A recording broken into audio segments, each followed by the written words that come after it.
I know the weather's been naff just lately. Right, this is one of Colin's, one of his gladdies. Is that still open now, Colin? Yeah, good man. All mine are finished quite a few weeks ago. And this one, Steve Medicott sent me this. He had this for £1 from his local garden centre. I says, good raffle prize. He replied, not for a worm will win. I wouldn't be able to get it in the pie box. But good for £1. I noticed our neighbour over the road, he's got 2 of these identical. So whichever garden centre it is, they must all be flogging. But for £1, I'm busting them up. Right, PayPal. Anybody who's paying me on PayPal can resume. If you ain't, I bothered. But if you are, when you put the money in, make sure you put it into friends or family. Otherwise, I have to pay tax on the. Say if you put £1 in, I have to pay about 17 pence. Just a reminder. Right, this is for gardening clubs or any societies or whatever. Obviously, that's my own checkbook. But the checkbook we have for our gardening club, we just have 2 signatories. We've never had a debit card, anything like that. Just a paying book and a checkbook. But the treasurer went down last week, and they've told her they're phasing out checkbooks altogether. So be ready for it. That is HSBC who we're with. So we've got to figure out something. Obviously, paying any deliveries we have on trading sheds, plus speakers, is usually a check that we give them. So now we've got to think of something else. So just a warning, if you're on the committee of a society or club, because once one bank starts it, they all follow suit. It's exactly the same as the Barclays down ours owing. They was the first one to close, and then everybody started following suit. They've said you can go to another bank about 10 mile away. What a lot of crap. Anyway, hold up. Jerry Adams, our fruit man, he's been busy the last couple of weeks. He's been like Osmuk. I forget where these were. If he's only might come in later on. But that was a talk he was doing. I think that was 3 days ago. One for you, Ray. Somebody's asked for me when I had me display a bonsai, and I found it out again. This was the top of the garden. Mrs. liked this for a change, but it was good. I used to like doing my bonds. I used to have a good anything. But the screen at the back, bamboo screen, I set it off. Then I got 2 shelves. Obviously that one's right at the back, and this one's brought forward, so it doesn't smack into them. But I was losing too many over winter, i.e. because I couldn't protect them all. So I got down to about 8, but I give most of them away. But I enjoyed doing them, and it looked good. I told Brenda next door it was a shrine, but I used to go and pray. And also give me a bollocking. This is everything you tell her, I believe you. Can you stop telling you? Yes, Arthur. So that's my little chap I got now, my chilli. All I'm doing is growing him as normal. I want to get a bit of meat on his stem, then I'll shape the chap. Right, when I was at HMS Ganges, this is when I come out. That was after a 12-month training. As you can see, I was just turned 16 then. Usually when you get a ship, a full commission is 2.5 years. Usually go to the Med, the Far East, West Indies, if you're lucky. Luckily, I stayed single in the 12 years I was in. So if I was on a shore base to do any courses, I did the courses. And then straight away, if I knew there was a ship going away, I'd swap somebody who was married, because obviously they want to stay in their married quarters in Pompey or something, and I'd just do a straight swap because I got no ties anywhere. I was always at sea, permanently at sea basically. And over the 12 years, I went to about 58 different countries. Obviously, this was the Far East. And one of the places we went to was Borneo, which is known for the Gurkhas, because they got and it was Brunei, Sultan of Brunei loaded. But the Gurkhas had a couple of regiments there, and we had Ellington come on the ship. If anybody wants a weekend in the jungle with the Gurkhas, volunteers, that was after, and nobody volunteered except me and these other three young guns. He says it's somewhat different, might not get the chance again, so he went in with them. And it was, I think it was just 2 nights, 2 days obviously, and they were showing us the ropes. But that was an eye opener. Obviously, it was all young. That's how they have a show, so that's how we had a show as well. And the only thing I did get was a photo of me, obviously, because I got my camera. I should have get it then to take one of me. The main thing with this, with the Gurkhas, I mean, that them Boston people. And but this one, the first night there, after we'd set up camp and that, we had a meal about 9, half 9 or something. And they says, right, we're going out at midnight. I thought, Gordon Bennett. I was usually fast asleep by then. And obviously there's no drink or nothing because I'm not allowed to drink, so we weren't allowed to take any cans or nothing. And I says, right, where we going? And they says, we're going on a midnight boar hunt. And to get dinner for tomorrow. Oh, Christ almighty, it was pitch black. And all they did was take us in the middle of the jungle and sat us at the bottom of a tree.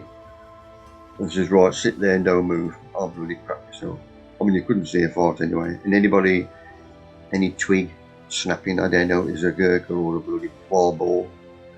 That was an eye opener. Love them. And there's a nice little photo for you. Little chap with his parent. Right, tunnel black garden. I've got to clean that off, which I've done there. Scraped all the straw off and the rabbit muck. That'll, because it's dry, that'll be kept for next year. And now I've put some fresh muck on. This is goat muck and everything, but I shall come back to do this one later. I want to get all the other beds done outside. Sunday morning, that's me coming back from Middle. The hound, which is a good sniffer. That's got to go through all the bags. It'd be good on an airport here. Right, our trophy, got our presentation next month. So all the trophies I took into Julian Gems, Trowbridge medals to be engraved and that gone. I went from in later on. Marlowe's out. I nipped in Tesco down Craigleith and got me a couple of bags. I've got them ready for me now, and my spent tops. Also coming out when I've come out the checkout, I've got these old paperback books, and you just put a donation in.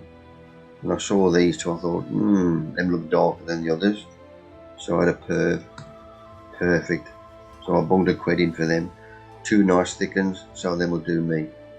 And the wenches are giving me 2 bags of spent coffee grounds as well. Because they knew, well, I hoped I was coming. Nice sunny day, so I just opened these up and dried the spent coffee grounds. If you don't dry them out, you can still use them, but they will start going mouldy after a couple of days, a week or so. But if you dry them out, it's going to last for moons. I want them for myself and my talks, which we'll come on to later on. Right, this one was took probably Monday. I've been down this afternoon, and all the pathways are covered with the leaves off these. The smaller the leaf you can get, the better. Beech trees, perfect. I remember at least 20 years ago, there was a chap up north, a big leek and onion man, and he did a trial using leaves on his exhibition beds, and he swore by beech leaves. Right, this was little this morning. I'll put this on just in case somebody is interested. There's a leaf picker upper and a shredder, the vacuum, £30, cheapest I've ever seen. And the same with Lidl. Most of their stuff, Parkside, is made in Germany. So them a good make. They got the petrol ones, which was 90 quid, and the electric 30. But I'm worth having. And the shredding weight is 10 to 1. So if I'm interested, worth having. I'm gonna have a burn. Right, I've cut the grass again today. On the afternoon, it's usually dry. Obviously, you got the moisture from the night if it's early morning.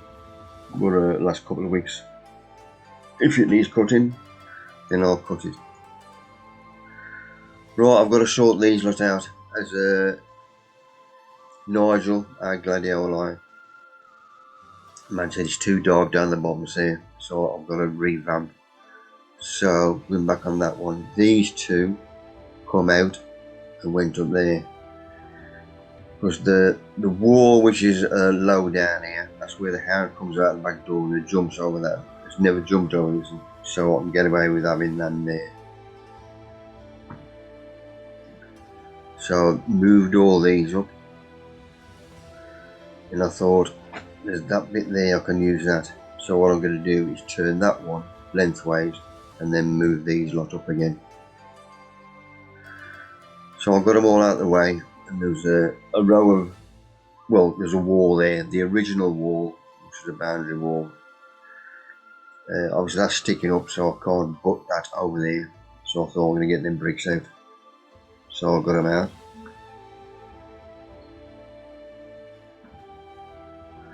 Started collecting all them stones up as well, and then just wood chipped it.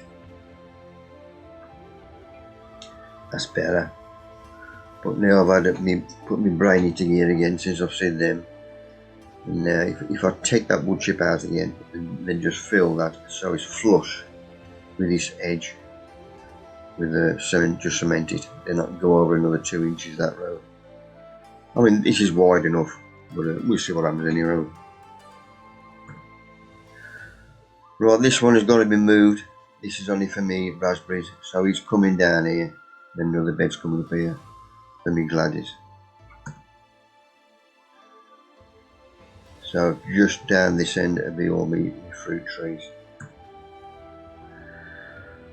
Right, getting all the bits, all the gum out of me, because this is dried now.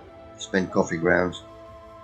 I'm taking all the tea bags, breaking all the tea bags off, and all the lumps that are in here. I'm rubbing out by hand so it is in powder form, so that will dry out even better.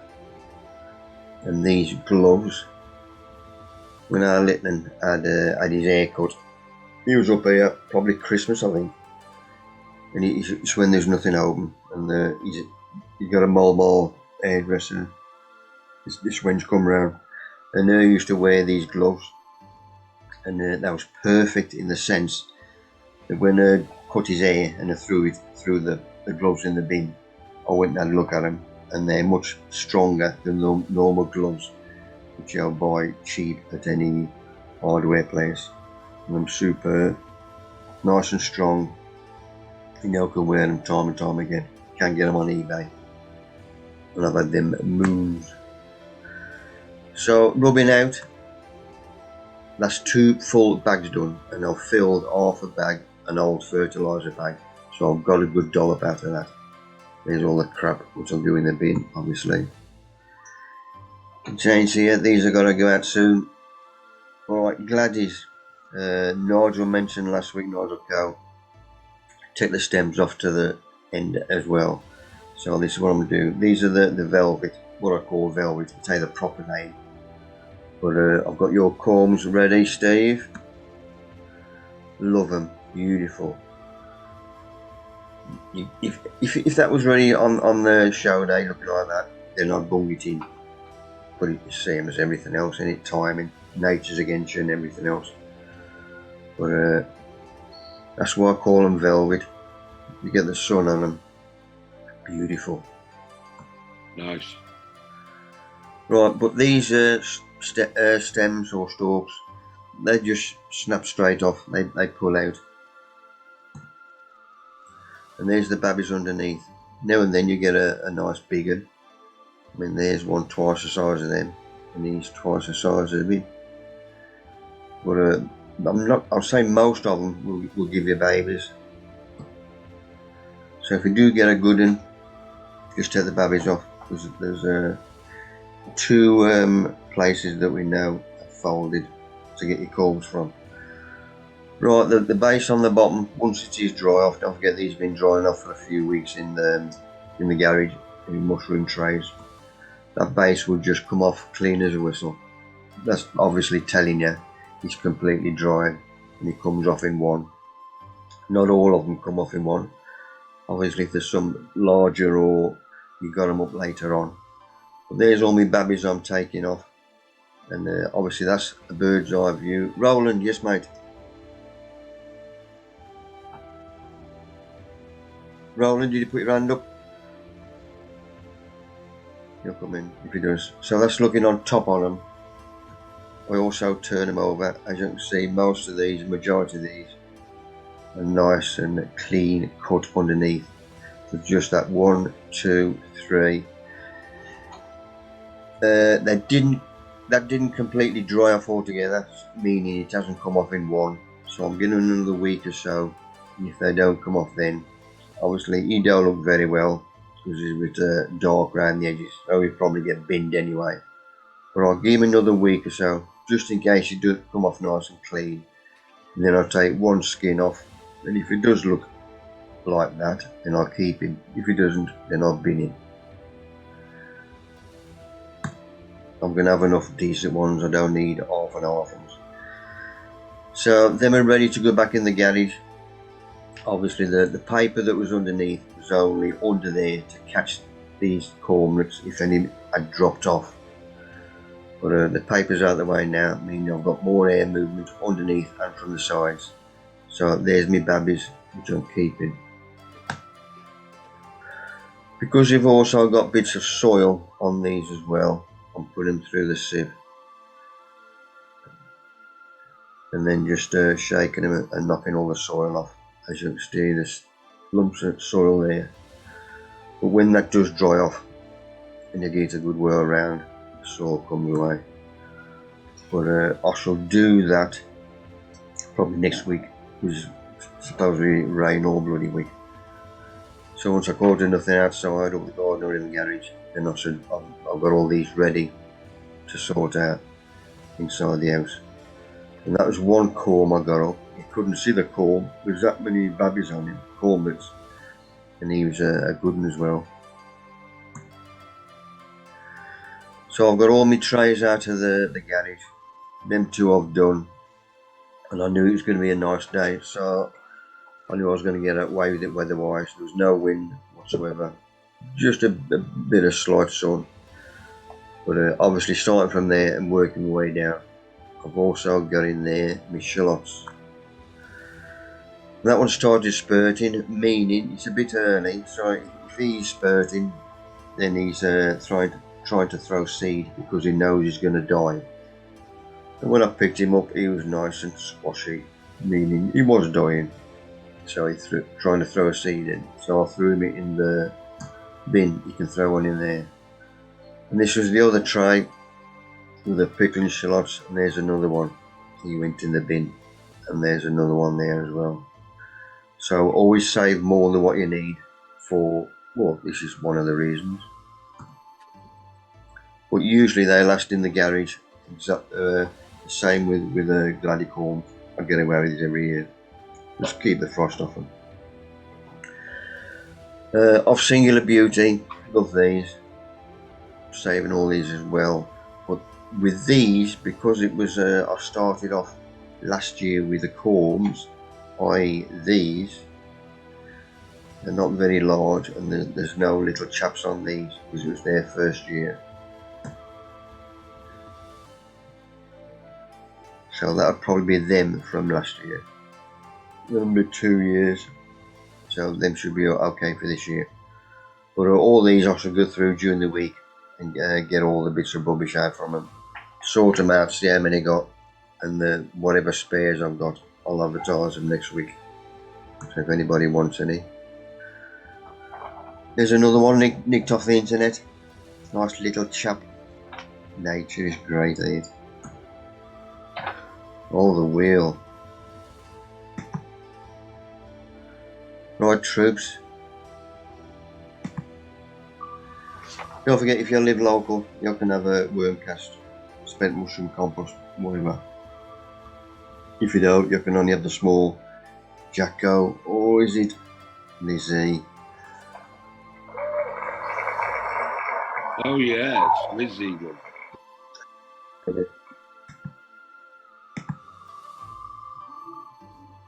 So,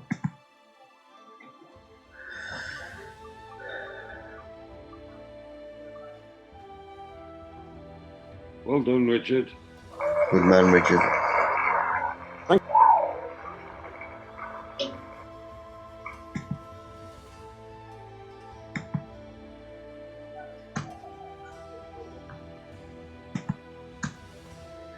Right, that's another one. Somebody put this on during the week. This is a close-up of a bee.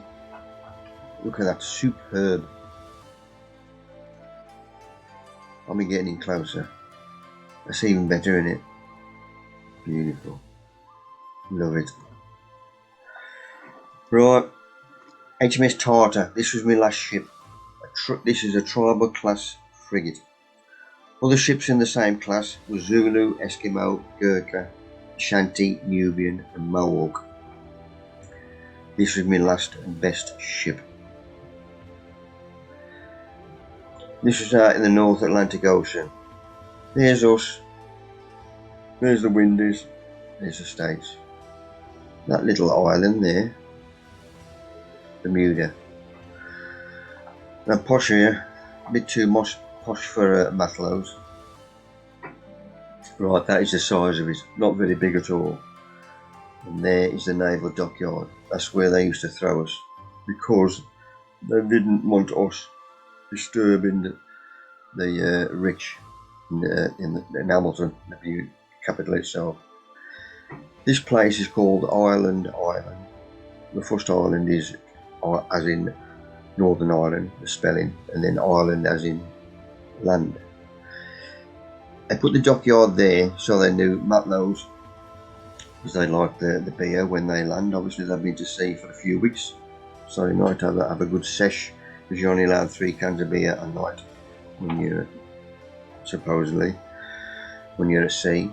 So obviously when we do come ashore, that's where they put you. So it was a struggle, i.e. to get around here, because taxis cost a bomb.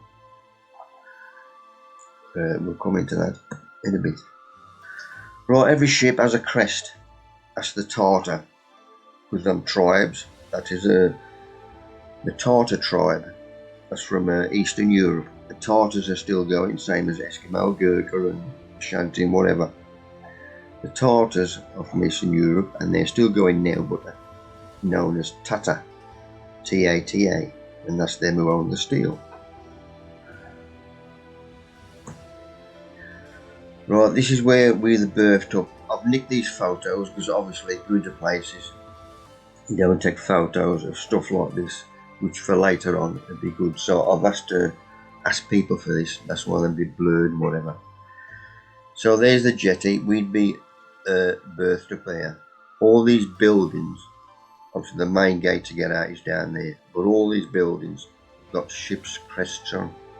So every ship that goes alongside, the ship's painter, like I was the painter for ours, they'd go out and they'd put the ship's crest on, just to say that they've been there. That place up there, we will come on to that later on as well. Right, there's a couple of photos. There's the Kent, Shanty, and obviously once I run out of room then they use corners, but it's just old buildings. Don't forget it is a dockyard. And some of them needed touching up, and that was my job.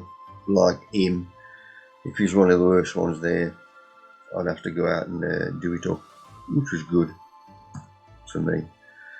This was one, I've copied this photo. Obviously it weren't that good enough in, but I've just copied this. This is HMS Ulster. Another one which I had to touch up, and we'd been on the beer the night before, so what I did was just painted the red. I did all this lot, painted the hand red, except I missed that middle finger, about the last 4 inches off. and then I got a broom handle, cut 4 inches off and painted that red, and I put that at the bottom, meaning it looked like his finger had come off. And it lasted about 2.5 hours before the officers found out, and they obviously hadn't got a sense of humour. I had a bollocking, and I had to put the other finger on, take the other finger off. But every little space was covered up, and this is their local council whitewashing everything, covering everything up. And now the dockyard has gone, and it is a museum and another tourist trap. This is a bit blurred again, but that's the dockyard, us going in this side. Pretend that's an RFA, Royal Fleet Auxiliary, but if you just imagine that's a fleet or something. Just walking down here to the end of the jetty, right on this end outside the gate, but it was coming inside, if that makes sense, was the prison. Hey, when you press that, They wanted the prison away from the public as well, far away from the capital. So they put it on Island. And because we had a few drinks with the prison wardens or prison officers, they says our bar is open 24/7. They told us how to get in. It says as long as you pay for your beer, lock up when you're gone. And that's what we used to do. So as a few of us, we'd go around collecting rubbish, and at 10:30 in the morning, because they put the skip down this end, we'd go down, empty the bin, have a couple of pints and go back again. We used to get away with murder. Right, this one, that's called a trap. Because I knew it was hard for Jack, i.e. us lot, seamen or whatever, if you're officers or senior rating, you've got more money so you can get a taxi or whatever. But for us, this is right. If you let me use this building, just as a bar, we'll make it a bar for them. And it was called a trap, meaning once you was in, you couldn't get out. In the sense, a double spirit was 20 pence. And that's how they kept you in. And it worked. The easiest way for us to get into town was getting a moped. A little chap would come out with a wagon, like 20 mopeds on the back, and he'd iron them out. But because you'd start off drinking there, me and my mate got a moped, and we got about 5 minutes out, and we just crashed it because we was K-line, and everybody'd end up with moped rash. It's where your handle and hands are scraped on the road, and they just spray you with when you get to hospital, spray you with plastic skin, and it was called moped rash. So we got that as well. And a few as well, if they do make it back with the mopeds, they just ride straight off the end of the pier. Obviously, we have to get the divers down next day to get all the mopeds out. We've been in the papers and on the main news, and they throw a fit. But that's what we call a good run ashore. Now, because I'm on the Tartar website, this is HMS Tartar Group, somebody's sent me these photos. I don't know, I never even saw that when we was there. I must have missed it. As you can see, it is still a dockyard, but that was our crest there, and he sent me that one as well. So there is a Tartar. But that's what we call a good run ashore. Saw this one, a sand Popcorn Beach, Fortaventura. I've been to, never saw this one.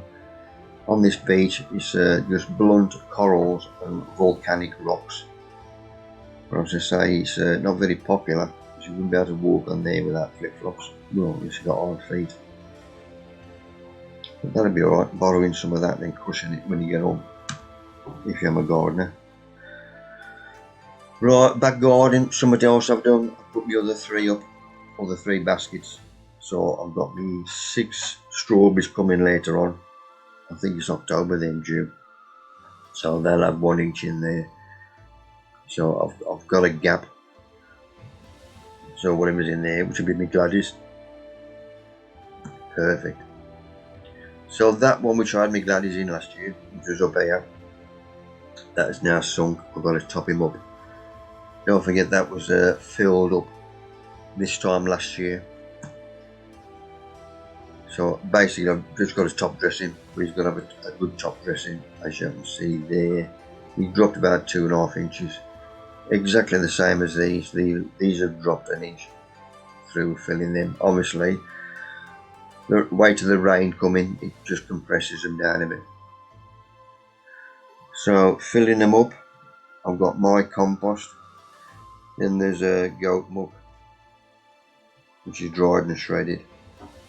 Spent hops, spent mushroom compost, and leaf mould. That lot is mixed. It's put in a large bag and then mixed, i.e. the bag's turned upside down about 8 to 9 times, so that is ready to go in. Beautiful stuff. Right, going back up to get me some spent coffee grounds. There's me Mara, the Mara rum, which is ferreting away. I did taste it, took some out. It was thick, sweet as hell.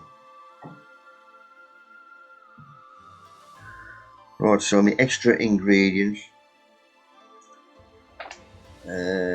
Spent coffee grounds, worm casts, charge, which is the beetle dung, reaming rock dust. Once I've sprinkled that lot on, then like all the other raised beds, it'll be top dressed with rabbit muck. So, and fork, I've just lightly forked it over just to open it up a bit. And because I've got now more spent coffee grounds, I can do all the other beds as well, i.e. top dress them. So that's what I did. So them lot have been put on. I've also got to get the beds level, i.e. wedging them up underneath. Nice and level there. So I think there's about 8 labels there just to get that level. Meaning, if you put your level on the top and then put whatever you're using until you get the bubble in the middle, then you know that is the right thickness to go underneath. I'll then tape that with black tape from Wilco, which you'll just see on the edge there, to keep them together. Now I've got a right nice level bed. All he needs now is good watering. We had rain again last night, so that's done another good watering. Right, I've run out of rabbit muck, so I went down again. Luckily he was there 2 days ago, dropping off, and I filled these 2 bags with a good dollop of straw. If there's any it's quite a bit of hay you can just make out there. Plus, if you run out of everything, he uses grass as well. I don't really like using the grass cuttings because you don't know if they've used a weed and feed or whatever. So straw I prefer, and obviously the rabbit muck. Right, these lot are done and put back in the garage. Them 3 I've got to do, but when I found out it was going to get quite a bit of rain next week, I thought I can do it in the house as well. Give you something to do in there. Right, greenhouse time. The toms come up. We don't eat that many toms nowadays. There's only me and the missus. I was getting the little and some as well, so I thought, so I'll get them up. So I chop them off, get the fork underneath, as much roots out as I can. Then I collect all the straw which is down below, which it is dried. That'll be ready for next year, as I've got all my raised beds. I've got bags of straw ready for it. Any roots that are left behind, I'm just getting them out as well, and then going over the top with the hand fork, and that collects all the roots up. Right, although it hasn't been used or watered for a while, it's still got worms in, as you can see there. I've got a good eyesight. So top dressing again, main one is my compost.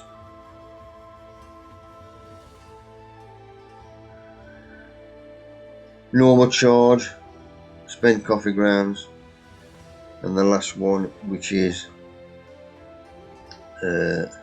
rabbit muck. Good watering. When I say good watering, it's probably 6 or 7 watering cans. And this is in the shed, obviously. So there's me panels that go on top of the stages that we put on there. So I've just watered him. I now put the weed suppressors on, keep that nice and moist underneath, exactly the same as my raised beds which are outside. Anger lion, which you call get hold of nowadays. I think there's another name for it. But this is nice and sturdy, and obviously I'll just take them off the staging when I've finished, and I'll still grow through them like the Tom's was growing through them. Another angle looking from the doorway. So my first board that comes out goes on the bottom. This is just a, I don't know, half-inch board or something, probably that thick. And then it's just covered in plastic, sealed in plastic, so no water gets on it, just runs off, so that don't rot. And then my staging, which I've underside up, so just to show you, I started off with the 4 laths, and then the ones on the top. There's plastic on the top of them as well, which is drawing pinned round to the edge of that. There he is, all ready to go for next year, nearly. Capillary matting, that's the next one to go on. So at the end of the season last year, this lot was washed in J's fluid, and then dried obviously, and put away. So the capillary matting's put out. Next thing to do is get these level-ish, exactly the same as the raised beds outside. On them level that road, but going this road, which is the door end, is slightly leaning to that, meaning when I've got all my pots in there, the water comes out the bottom, the runoff will come out down this end and just run down the back end of the greenhouse. So that's that lot done. The next thing I'm going to do is wipe down with J's fluid inside, and well, I'll get my brush on the outside or the inside, because I ain't had no infestation of nothing this year. It'll just be a wipe down instead of a scrub down, but I'll do that during the week if I get away with it. Mark, you ready for your input, mate? Yes, mate, can you hear me? Yeah. Good man, Boston. Oh, hang on, Nick, you got a question, mate? Was that on mine or? Yeah, that's on yours, Mick. Yes. Do you? I tend to might sound a bit mean, but I tend to sofa bomb my polytunnels and greenhouses. Basically, just it's like napalm, just kill everything. Is that how much of them, the smoke bombs? You probably pick up to do a 14x8 greenhouse for about a tenner. Yeah. Let's go back on that one. See, it's light as well. It's like having your windows cleaned. Yeah, I get that cleaning, but I always think if you want to, if you want to, like getting nooks and crannies. Yeah, if you want to get nooks and crannies and everything, just put some sofa bombs in there. Leave them in there for 12, 18 hours, and nothing lives. That might sound mean, but you've got a sterile environment there. You got to look after your stuff, are you? Yeah. You get them off the internet? Yeah, there's loads of places that do them. Loads. Amazon. They're everywhere. I think them about a £5 a piece. I paid for mine, Mick. Yeah. Yeah. Where's them from, Nigel? And again, it was either Amazon or eBay I got them. But say, like Nick says, just light it, shut the door and leave it. It does that. It does sterilise everything. It might sound a bit mean, but it's only a very small area. But at least then you've got rid of all the aphids, you've got rid of all the thrip, all the larvae, everything. It's definitely worth doing. Anything growing this in the greenhouse, got to get out. Yeah, don't leave it in there. Yeah. Unless you want to leave the wife in there or something, that sort of thing. Oh. Cheers, Nick, man. Okay, Mark. Yeah, just picking up on that, I cleaned all my greenhouse out a couple of weeks ago because the tomatoes got blight, so I got rid of them. Gutted it all out, top dressed the beds, but I found one of them little smoke bombs, so I lit it, and bloody hell, it was like a fog in there for about 3 hours. But it's bumped everything off, I think. So these bananas, chap in the office at work, he loves his exotic garden plants, anything big and green. And when he started a few years ago, I got talking to him, and he said, "Oh, I'll give you a couple of banana pups." And I didn't even know you could grow them in this country, to be honest. So he gave me a couple of pups, and 2 years ago, this one had outgrown the pot, and I thought, I'll just bung it in the border. Well, this year it's gone mad, and it's taller than the greenhouse now. The leaves are probably 6 foot long on it. So it's a really, really nice architectural plant in the garden. But as you can see, probably from this one or the next slide, Mick, it's throwing some pups up. So there's probably, I think there was 1, 2, 3, 5, I think it's thrown up. Now, because I leave the banana in situ over winter, how I winter these, the outdoor ones, is I'll cut the leaves off at the top. I've got like a chicken wire cage up, slide over it. I then fill it with straw, and then I just use a bag for life and just put it over the top with a bit of string, and it keeps the worst of the bananas. Can do cold and they can do wet, but they don't like being cold and wet. That's what I've always been told anyway. So it keeps the worst of the rain or snow off the crown of the plant, but then allows it to breathe. And he's been great for the last couple of winters. But obviously, if I put the cage over the banana there, the pups are in the way. And I thought, well, I don't want to lose these pups, So the textbooks say you should lift them in the spring, but these have developed and come through the summer. So I thought, this is my last chance now to possibly, get me some freebies, and we'll try and lift the pups. Next slide, Mick. That's just another quite decent size, about 2.5 foot, 3 foot long, some of them. So I thought, we'll have a go. It was a nice day. We'll see what we can do. Next one, Mick. So this is the talking to my mate and reading online. These are the 2 implements you need: Laura's best bread knife out the kitchen drawer, and a trowel. So went and found her. Didn't tell her that I was going to cut them off with a knife. But next one, Mick. So the pups are like, the best way to describe it, they're like a sucker. It comes up from the root. So in the crook between the main plant and the pup, just clear away as much soil that we could to try and create the V. And next one, Mick. And then as soon as you find the V, just be brave, get your bread knife and just shove it into the ground and start trying to cut the pup away from the main plant. It looks a bit brutal, but honestly, next one, Mick. Sawing through, and you'll feel it, and then all of a sudden you'll feel that you've gone right through it. They can be a bit tough. Pups were a little bit bigger. And then this one, get your trowel and try and loosen it up all the way around as best you can. You're going to damage some roots, obviously, but just keep having a dig round and wiggle it. Next one, Mick. And you can just see there, you can see the cut, you can see the clean, you can see some of the roots as well. And I think the next one, Mick, it's up and out, if we look. Up and out, and got some lovely long white roots on it. So, hopefully now it should be able to sustain itself. Next one, Mick. And this is, you can see the cut on the left-hand side there.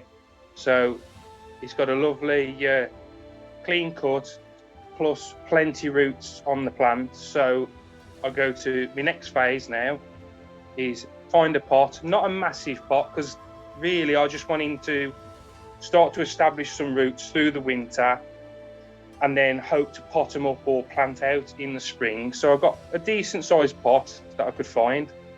Next to me. And then compost. So just the multi-purpose compost that we sell in our trading sheds. Bang in a trug. I like to put vermiculite with it, like 2/3 compost to 1/3 vermiculite, and give it a really, really good mix up in that photo there, And then next one, Mick, put a little bit in the bottom of the pot, get a little bit of a firm down, and then get the banana, bung him in. pot doesn't quite look big enough, but I think he'll send off some good roots. Took all the roots down and in, top him up with a bit of compost, firm him in as we do, make sure he's nice and straight, and then next one, Mick. Yeah, topped him up, give him a good top up, and I thought, well, I'll put these into the greenhouse now. So the next one, Mick, I think, yeah, that's him. He looks nice and healthy. So now, yeah, I'll put these into the greenhouse because all of my bananas that I've got in pots or cannons or anything, I always put them in the greenhouse. It's a cold greenhouse. If I think we can have some really, really, really cold weather, I'll either try and wrap some fleece around them or, again, put a couple of chicken wire cages and just bung a load of straw around them. Now, the four from left, the first four from left to right, they had really, really good roots when I took them. The far right didn't have many, many roots at all. So, we'll see. But reading all the books, they'll droop and wilt a little bit for the first 2 weeks. But by then, they should be able to pick themselves up with the roots and sustain themselves. But just give them really good water. And that's how I do them. I mean, people might have different opinions and stuff, but I've done this now for 5 or 6 years with bananas, bunged them in the cold greenhouse, and yeah, I've given loads away the last couple of years. But you'd pay a fair bit at the garden centre now for a banana, like 3 or 4 foot tall.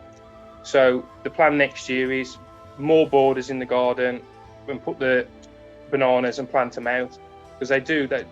That one to the right of the greenhouse, it's brilliant how I've planted it there, because in the height of the summer, it casts so much shade on the top of my greenhouse. It saves me having to go and paint the greenhouse out with white paint. So it does me a favour. And I think they look great in the garden. It's something that's anything big and green is what I really like. But what I have done now is I've got some Grow More fertiliser the weekend, and I've throwed a lot of it on top of the bed for hopefully the banana it'll wash into the soil and give them a bit of a feed before winter. But I should just see what the weather does. Unless it's going to... Somebody put something on the other day and said they leave their bananas until you're going to get sort of a beast from the east weather front, and then they'll go and wrap them up. So if we have a fairly mild winter, which we have done the last couple of years, I should just leave it and see how it does. I mean, last year I uncovered it and it looked a bit sickly, it was a bit wet and everything. But within a fortnight and a bit of sun, it was great, and it's bulked up so much this year that, yeah, great plant. I think, is that all the pictures, me? No, that's it. That's looking at the main plant now, with all the pups removed. And as I say, I just got some Grow More and just threw it all around the bottom of the plant, so give him a bit of a feed. Some people say that they throw pups, especially if they're in containers, because they feel like the main plant is dying, so they want to try and reproduce. But also, if it's a banana that's in the ground and he's doing well, he just wants to throw pups just because he wants to get bigger and bigger. So this plant is a really healthy plant. So the only problem is he's that close to my greenhouse floor. He'll probably end up throwing pups up through the greenhouse floor. No more luck next time. We could have him going everywhere. But definitely, great plant. And I know, Paul, you love your bananas as well, and you bought me a little one, didn't you? Yeah, I love and them. the little one is sowing some pups. But because it's in a pot, I shall leave that one in the greenhouse over winter. And if he does well, I shall split the pups off it come March, April, May. We'll see when it starts to grow. But I might even bring a few of these to the Bring and Buy if anybody's interested. So Get a one for the show and all, Mark. Okay, all right then. Yeah, I'll try and grow one about 6 or 7 foot. Yeah, Mark. Yeah, Mark. Nice one. The banana plant's interesting. If you go to Greenhouse Sensations, which sell the Vitapods, lights, you name it, they sell it, or Quad Grows and all the rest of it. They've got some videos on that website. Of them growing banana plants in a tropical environment, and they've had several fruit off them. It's just something to look at, interesting. Yeah, because people say that you can't produce fruit in the UK, but if you've got the right environment and you can. And some of those are pretty impressive, to be honest. Just to look out, really. Yeah, I will do. Yeah, as I said, the chap who I had the original couple of pups off, he planted his first one outside his conservatory, and he said it was the cheapest way of shading it, and he hasn't had to buy any blinds because in the summer it casts enough dapple shade on the conservatory, it keeps it usable. So it's really interesting. If you go on YouTube, that's how sad my life is. You go on YouTube and look at the way they harvest bananas in the sort of Caribbean, which is sort of Costa Rica, where they grow a lot of pineapples, a lot of bananas. It's mostly the pups they take off, and they don't grow. It's a bit like most plants, onions or whatever. They take the pups or bobies, whatever, and they just plant them in the ground for the pineapples. It's really impressive to watch some of those videos as well. Wow, yeah. But I think they're a fantastic architectural plant in the garden, and I will be filling the borders with more and more bananas as we go. Laura's not going to like it because the lawn. I think they're about -6 tolerant. I think something like that. Yeah, somebody said they down to about -10. I think -17. They must have had you. Is it? Wow. Yeah, -17. They must have had you. I was always told they can do wet and they can do cold. They just don't do wet and cold together. The only thing I would be careful of, they're quite intrusive with their roots. They go a long way. Yeah. Well, hopefully it'll upset the neighbours then. Coming up through that fire. I seen one years ago on Facebook. This bloke planted him outside his house, right under his patio, and then reached the top of his house, and they got fruit on, and that was in Dorset, Cornwall. Yeah. And there was 28 foot tall. Well, I've planted a T-Rex further up, which is quite not invasive, but these roots like to pop up all over the place. So next door, when the plant's about 20 foot tall with massive leaves and it's popping up all through the lawn, they'll be lovely and happy with me. It's amazing, isn't it, with cultivation and the way things go forward with whatever science it is. But you can now buy like miniature pineapple plants that produce the pineapple the size of an apple. Yeah. Wow. Amazing how the plants reproduce themselves, then, do they? Yeah. Yeah. I love them. So I've got a big gunner, a manicata, the big leaf gunneras that you normally see on sort of like your National Trust homes, and they're planted by the side of the lakes. And I've got him in a pot, but he's got that big the last 12 months. I normally stand him in the greenhouse for the winter, but I can't lift him up. And last year we did really well until we had that last bit of snow. And what I normally just upturn the leaves to cover the crown, or that they'd rotted away.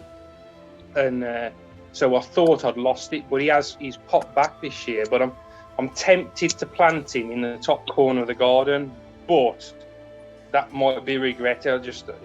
Is there anybody got any tips on how to restrict the roots on something like that, or you just don't think it's possible? Yes, by simple root pruning, regular root pruning. Okay, right. You won't get near the roots. And that's the only. Can you get it like a plastic dustbin, sink it, protect the bottom out?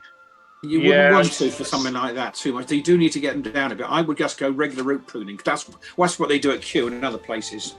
Right. So, how do they go do that then with the root pruning? Just go around it with a shovel or something? Well, I think you'll find at Kew and other places they might have to use a saw because they're really big plants.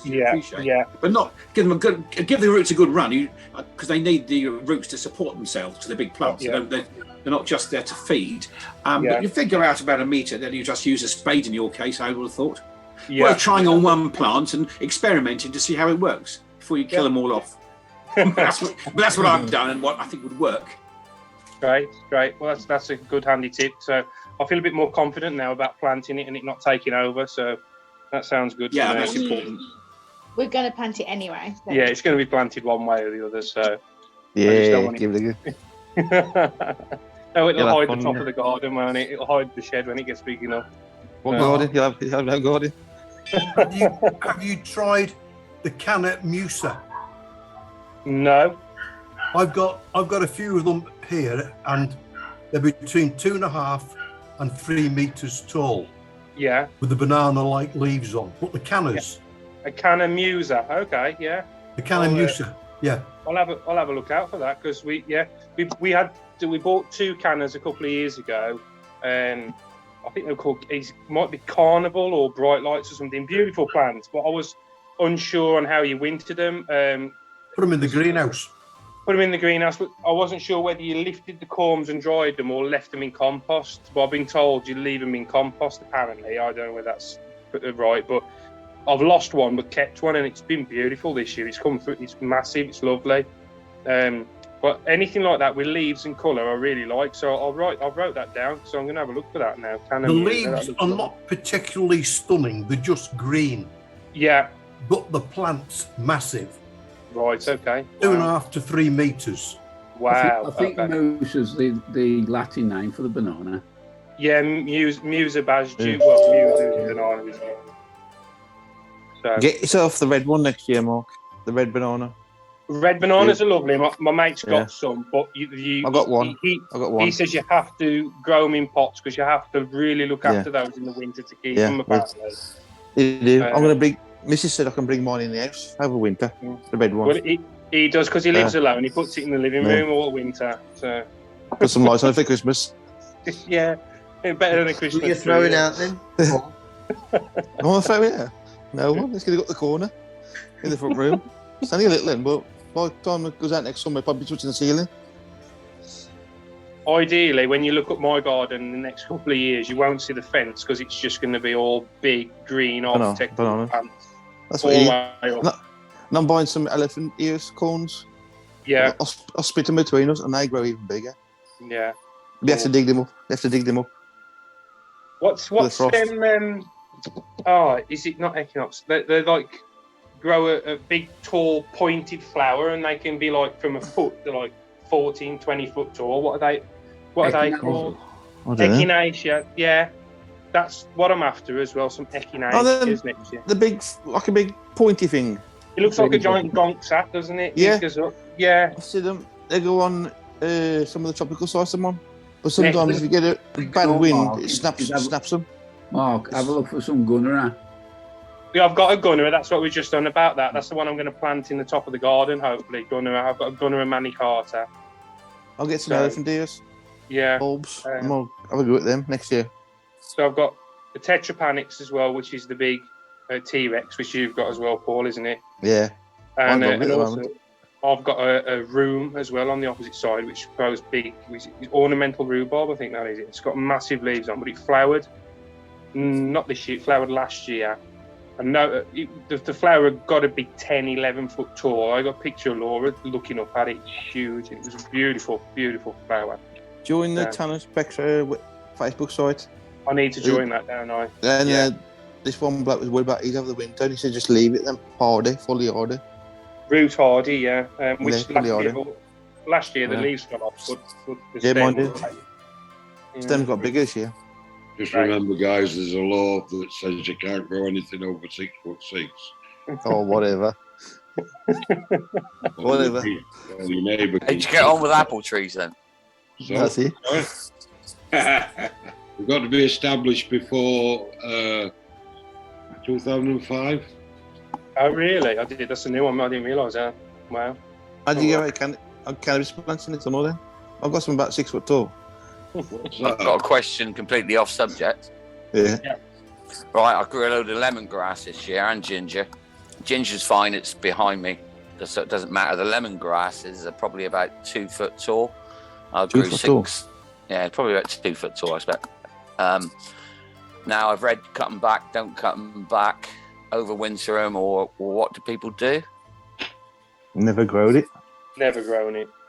No. Wouldn't know. Nice in Chinese. Okay, don't matter. Right, well, thanks for that then, Mick, anyway. Lovely. Cheers, Mark. Boston, Mark. Yeah, I'm getting better, Mark. You're going to make a speaker one of these days. You're all further up now. Oh. Cheers, matey. Right. Penstamon and Henstomen. Henstomen. Out. There he is. Little chap there with his labelling. finding gaps, going all the way up, weeding, still cutting back, deadheading. The hound loves the sun and make a good poultry. The Cosmere, when these are dying down as well, because they always seem to get a bit of rust on after I've cut the flower heads off. After a week or so, they start getting rust, and I don't want that going anyway, so I job them as well, like I have there. Just working my way up the borders. The delphiniums, because the rain and the wind has splattered the second growth on them, then will probably be coming, getting chopped off next week as well. As we have the rain's coming back again. Right, 2 line props, top of the garden. If you remember, I put the black-eyed Susie up on. And Ben, when he was home, he put 2 bird feeders on the top of these 2. If you remember, that sunflower was a self-setter from the bird feeder. I've also found another one, which you can see in there, sweet corn. He's come out of the bird feeder as well, and the self-setter. But them 2 have taken off now. Because the hound went up there, come back whistling. They was eating all the bloody seed. So I've left the 2 on the other side of the garden. We've still got bird feeders up. Right, I've topped that one up, which we've done earlier. Now these, because I've dropped again. Now, if you remember my gladioli cormets, which I put in earlier this year, which were all down here, when I had these tubs empty, all my pots of gladies were in there, in probably 5 litre pots or something. Now, all the compost, when I emptied them, I had 2.5 bags of that compost. So it's multi-purpose compost mixed with vermiculite. So I weren't going to throw it away, so that's what I'm going to use now to top dress these beds. I knew it had come in for something. And there's a hound, there's my rabbit muck. I started eating the bloody rabbit muck and all. So them are topped with me compost and also with me rabbit muck with a straw in. Because I was eating the rabbit muck, I had to do something with that. So all the beds was done. But that'll be on next week's. Blackberries, them are doing well. That's about 3 foot up now. Still tying them in. Obviously on the outside, but these are going to get top dressed as well. Just to give them look after them over winter. I mean, they're going to be protected if we get a frost anyway, because they're up against the wall. But just top dress them like everything else, which I have done there. Right, went and saw me brew with me Mara, which is up in the greenhouse, dripping away. And I saw this little chap in there. So obviously I got him out. He was drunk as a lord. So I put him on the side to dry out. But a close inspection, I took the top off cling film. Because I threw the top away. I'm supposed to take the top off, cut that off, and put that back on top. But I had the cling film on too tight, meaning there's no air getting in. It's gone bloody mould in the middle. So I'm gonna bung him. Paul, mute yourself. So I've got to bung him there. Yeah, no good. Lesson learned. Keep the top next time and don't use cling film. Or if you do use cling film, you've got to let a bit of air movement in. Right, Spain coffee grounds. These have all dried out nicely. These are bagged up. I've done all my raised beds up I've got up the garden. So these are now ready for my talks. Don't forget every talk I go to, if they have a raffle, which most of them do, which is a good money earner, then got to bung a label on for them. Tell them what it's good for. Good compost activator, slugs and snails hate it. Good soil top dressing. Right, talks coming up. Modern Garden Centre, Hereford. This is a practical demo. This is 3 till 4:30. This Tuesday. So I'm starting with compost, then it's raised beds, no dig, compost teas, and anything else I'm getting.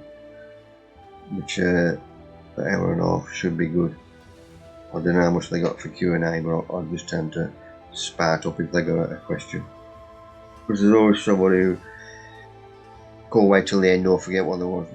But Girls Field Gardening Club, Welsh Pool,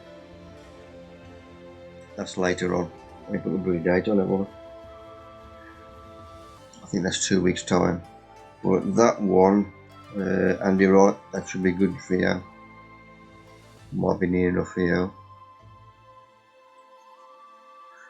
Nigel's got a nice little... You talk on compost compost making. Yes. You did that at Western Rin before the lockdown. Oh, of course you've seen it. Mick, I know that bloke on there. It were on Crime Watch yesterday morning. Correct. All yours, Nigel. Just like to share this with you. I had a little email come through. There's a consortium of gardening centres, members of what they call the British, I think it's British Gardening Centres or something. I'll sort the link out for it anyway. And they've got these little planters there, and normally £39.99, got them for 20 quid. I went and had a look and actually picked two up. Comes as a deep box with a lid vented and four legs. You can actually use it on a bench if you want. But I looked on Waitrose. The Waitrose are selling them for 70 quid each. And it's the British Gardening Centres.co.uk. If you go on the website, it'll tell you where the nearest one is to you. In the Midlands where I am, the nearest one to me is all Brighton by the RAF station. And so them are 20 quid. Really well made, no. The only thing is there's no drainage holes in, so when I do mine, I'm going to put a couple of little holes in the side, probably about, I don't know, a couple inches up and about 6 mil, just to make a little sump in the bottom, and then I'm just going to plant it. But ideal in the back garden for growing salad stuff and that. Steve, got a question, mate? What's the family card? It's like a membership card in there. It doesn't cost you anything to join. You can join online or in the shop. And every time you buy anything, you put it through the scanner, and also you get offers come through on the email. Oh, that's all right. Thanks, Nigel. Yeah. So I'll order some. Them are really good. And so that's what I'd put up in the garden. And it's probably good now. Actually, I've got the box there. It's 2'7" lengthwise,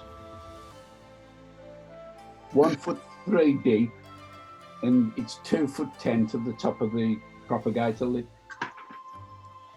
And so for 20 quid, you can't mind that. Them little black clips you can see on the lip of the then you just turn them a quarter and it locks the propagator lid into place. So if you got any high winds, it won't blow it off. How wide is it, Nigel? How wide is it?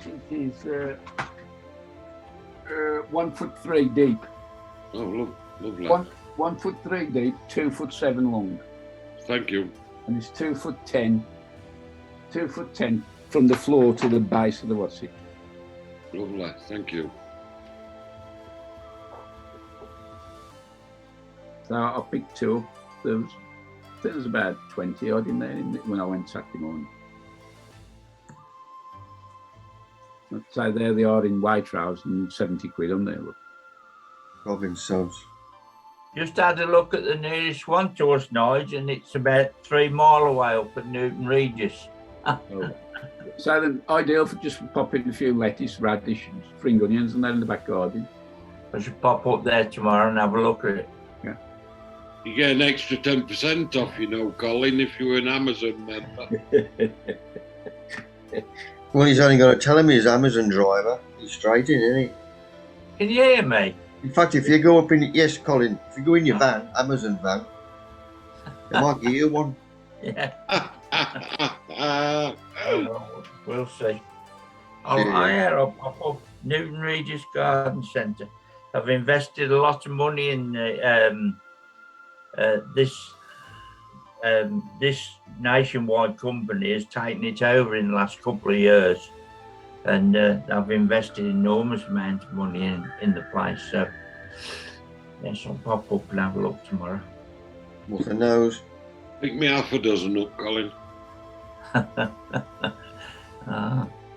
Cheers for that then, Nigel. Thanks, Nigel. Carry on, Nigel. Right, Darren Rudge, if you remember, we had him as a speaker at our gardening club, and he gave us a fact sheet with quite a few different bits of pieces that we can use. Next one he put on was baking soda. Baking soda or sodium bicarbonate is an effective.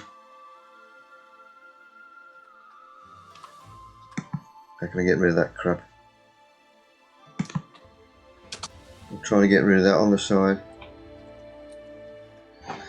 Anyway, it's a safe fungicide for treatment of powdered mildew and several other fungal diseases. Now, this affects most things, so it's good to know. 2 teaspoons baking soda in a quarter of a pint of milk. Now, I've heard of this before using milk. Helps treat a whole range of fungal diseases. Works by turning the leaf lamina into an acid pH to an alkaline pH. Fungal diseases can't get to grips with. Coverage on the leaves and stems, it's better if the sunflower oil or soap is added to the mixture. That makes sure it sticks to whatever you're spraying. Baking soda is also an excellent cleaning agent. Take a decent size raw potato, cut it off. Now I can remember me nan doing this years ago. I had 1 tablespoon of baking soda and then let it soak into the half tater. You now have an instant scouring pad that would de-rust any metal, bird baths, tools, combination of vinegar, also unblock your drains. So another useful one. If you call no, not again. It'll be on YouTube. Yes. Come on. And that's it, people. Next week we got Keith Owen coming on. He's been busy all this weekend on one of his shows, but he'll tell us about that next week. Hopefully he got a few photos as well. Paul Davies, and also got his photos on from Morven's show last week. I think if you got any photos, let me have them. Because we're getting short now. Obviously shows are out. So only if you're doing a couple of bits. Or put it away. Nigel, send us a link. We've enjoyed it. Nick. You there, Nick? Come on then, Paul. Nick. Yes, hello. Yeah. John Salisbury put a video up, I think it was tonight, and he gave you a shout out. Says you'd been in touch with him, remind him to set the heavy onions. Yeah, I set mine. Oh dear. Okay, I set the seed on Friday. The big seed. The only thing I'm asking you, he was talking about his leeks and his the seedlings, like, and he soaks them rather than using Domestos. He uses Rovril, is it? I tell you what, I think it's a waste of time, if I'm honest. Is it? Yeah, I think so. I've got my own Pendle leek stock. All I do, I cut the heads off. In fact, I chucked away the head this afternoon. I've taken off 24 Pendles, let them get really, well, they start to, around the root plate, you tend to get the grass. I've taken 24 off, probably chucked out 200 because I don't need them. Don't put them in anything, just plonk them in F2 plus sand and just grow them. Why do they disinfect them for? I don't know. I don't understand it. I've never had any problems at all with it. It's not something that, I suppose you could say it sterilises them, but why would you need that? Don't know. Never bothered. They're supposed to be clean eggs anyway, ain't they? Yeah, I've never bothered with them. Never bothered using Domestos or any bleach or anything. I feel it's a waste of time. If you stick them in like a 12-cell tray with F2 plus sand, plonk them in. I'll send you some pictures, Mick, that I did today. Yeah, good man. Oh, you're gonna eat a chili live? You forgot. Do it. Go on. Do it. What sauce that one? Didn't he say last Sound week? on. So Sound Fully on. unmuted, Corey here. Oh, that's nasty. That's nasty. Paul, unmute yourself. Gone quiet, Paul. Get your body on I'm here. here now. It's quite nice. What sauce that one? The Reaper. No. Dorset Lager. Dorset Lager orange. Is it Naga? God. That's nice food. Never What he offered didn't tell us, he cut it open earlier and took all the seeds out. No, here, look. Here, look. Very old.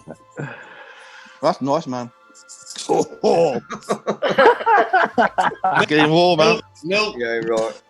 No. Right, I'll see you next week, Mick. See you night, everybody. Good on Take you. care. Cheers, Have a Jerry. good week. Jerry. Have a good week. Cheers. Bye now. Back to Elephant Garden.